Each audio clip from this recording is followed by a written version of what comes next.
So as we've seen, the United States still is, the undisputed home of capitalism.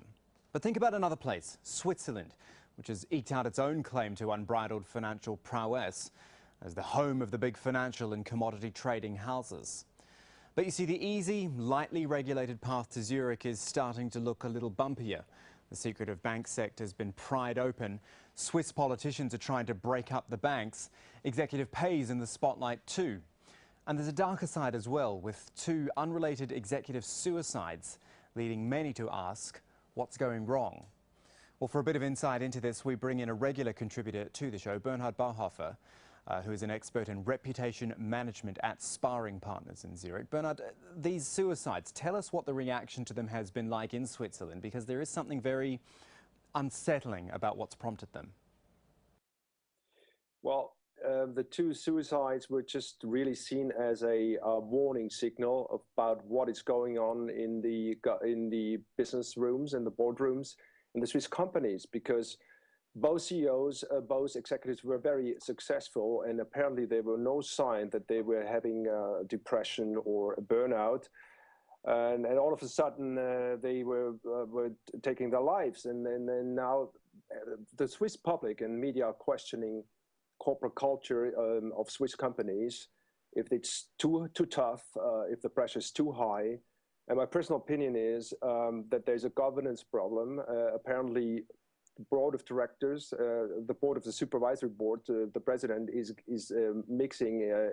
taking influence on the operational business and causing problems. And apparently people felt so desperate that they had to take their lives. And Swiss public is very concerned about that fact.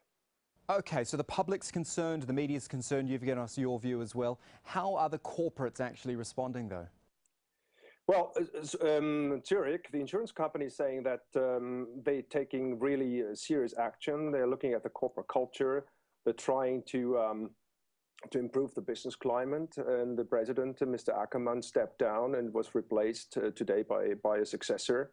So there are consequences, but we know from many other companies that the change of corporate culture is very delicate, particularly in this global business environment where the shareholder value is so tremendous.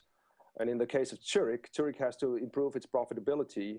So my personal opinion is this will take time to improve, and the circumstances are very, very rigid and very tight. And I'm not very optimistic about about a positive outcome of the improvement of corporate culture. What's happened, though, Bernhard? Why is it so out of control? Because, you know, we've talked about the United States being the center of capitalism, but this is a different type of capitalism which seems to go largely unchecked, and I want to know what's led to that. Well, there are strong comparisons between Switzerland and the US, both 100% capitalistic countries. We have in Switzerland the Protestant theology, which says you have to work hard. But contrary to the United States, where you can accept failure, failure is not a thing here in Switzerland. You have to show your perfect face. You have to function. You cannot show any weakness. I think that's one of the key differences between the United States and Switzerland, which eventually led to these suicides, which is very sad, because there were people that were having everything, lots of money, having their family, very successful, but apparently they couldn't cope with this pressure and couldn't commit failure and weakness. On another note, Bernhard, the issue of remuneration, or if I use a more colloquial term, fat cat pay.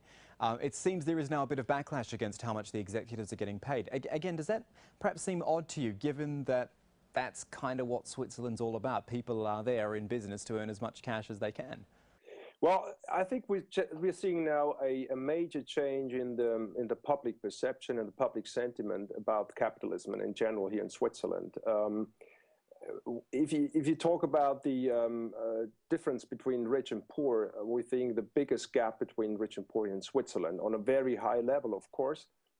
But CEOs were gaining 20, 30 times the money of a normal worker, which caused really uneasiness within the population. And the pressure on the top executives were increasing on the supervisory boards to reduce these payments to a reasonable level. And the pay cut Fat Cat, sorry, initiative was accepted by the public. So that shows that capitalism is now really, at least the capitalism we are seeing now in this globalized world is now really questioned from Swiss public.